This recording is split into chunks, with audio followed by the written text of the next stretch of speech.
Bonjour les enfants, alors aujourd'hui je vais vous proposer une activité géométrie, street art, et je me suis dit, voilà, il arrive peut-être pour vous aussi d'avoir ces fameuses attestations de déplacement, et puis elles s'accumulent, et on ne sait plus quoi en faire, ou alors des fois il y a des feuilles de papier qui traînent chez nous.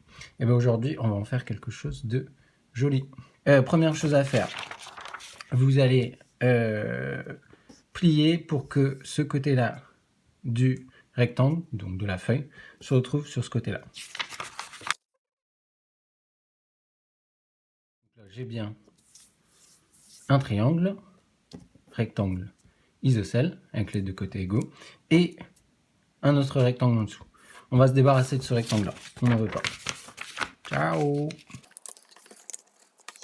Donc, je plie là. Après, je peux le faire avec des ciseaux, c'est comme vous voulez. En tout cas, il faut l'enlever. On essaie de faire ça proprement, plus proprement que moi, ça serait pas mal. Ah non. Ça va, on s'en sort. Alors, voilà. Donc, on se retrouve ici avec un carré. Parfait. Et là, c'est toujours un carré, c'est pas un losange.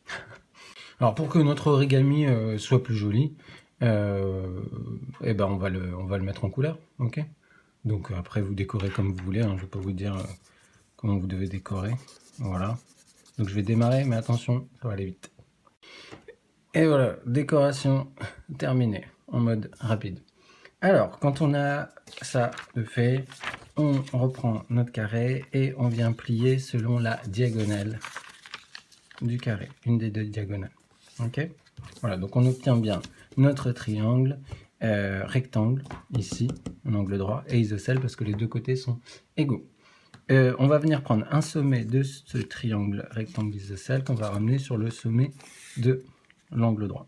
Voilà, on appuie bien le pli, hop, on passe bien avec son doigt, voilà, on retourne comme une crêpe.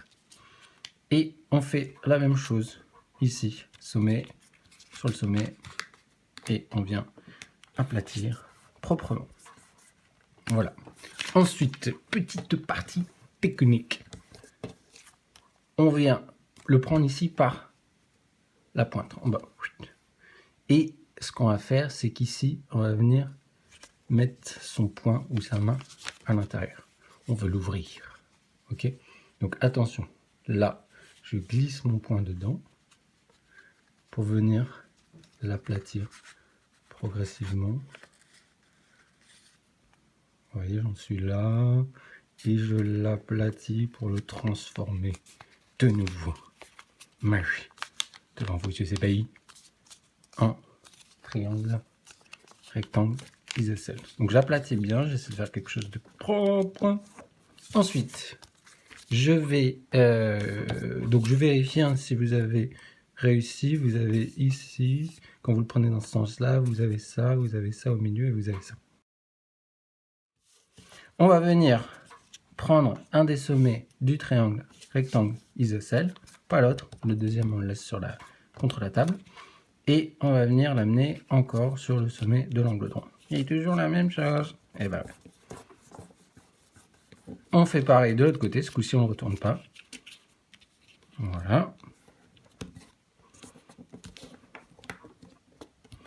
On aplatit bien les plis. Donc ça, c'était pas une partie trop compliquée. Ensuite, on va retourner l'origami et mettre la pointe vers le bas. Là, on arrive dans la partie un peu technique. J'aimerais bien tricher parce que là, avec le bout qui dépasse, c'est pas jojo. Bon, tant pis. On va venir prendre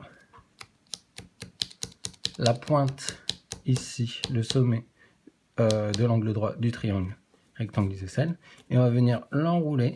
On laisse ici les deux morceaux contre la table. On vient l'enrouler pour le poser à peu près à cet endroit-là. Donc ça va venir soulever l'arrière également. Ok, donc ça c'est pas facile. Vous voyez, je suis en train de créer quelque chose en volume. Là je peux, et là il faut que je rabatte la pointe. Il faut que je crée son nez. Regardez, je vais plier comme ça. Ok, donc là je le tiens par le nez. Et ce que je vais faire, c'est que je vais le retourner. Oh my god, c'est magnifique. Et ici, ce que je vais faire, puisque là, j'ai un beau papillon, mais un peu plat, quoi. Hein, donc je vais venir le plier en deux sur cette ligne-là. Comme ça. Allez, vas-y. Oui, tu peux le faire. Voilà. Et je lui pince un petit peu son nez. Et ici. Comme ça. Voilà. Et donc, je finis par un beau papillon.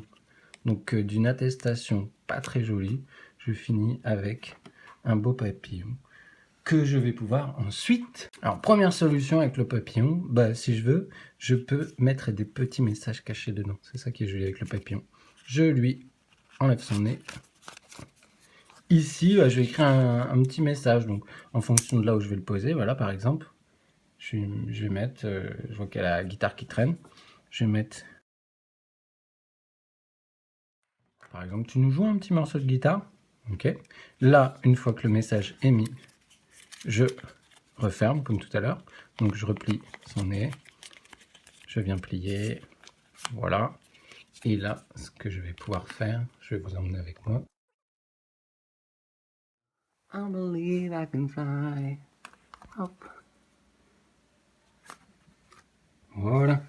Et donc c'est joli. Oh, c'est tellement joli. Et ensuite, bah, si la personne passe, elle dit oh tiens, un papillon. Et l'ouvre, tu nous joues un petit morceau de guitare. Et hop, un petit morceau de guitare. Si vous voulez pas mettre de mots, bah c'est pas grave, hein. Vous pouvez juste, ça peut servir de décoration. Donc là par exemple, tiens, je me dis ça va peut-être faire plaisir. Je mets sur l'ordinateur et du coup ça décore. Ok. Vous pouvez très bien mettre faire des papillons plus petits, hein, si vous y arrivez. Et n'hésitez pas à m'envoyer aussi vos photos. Voilà.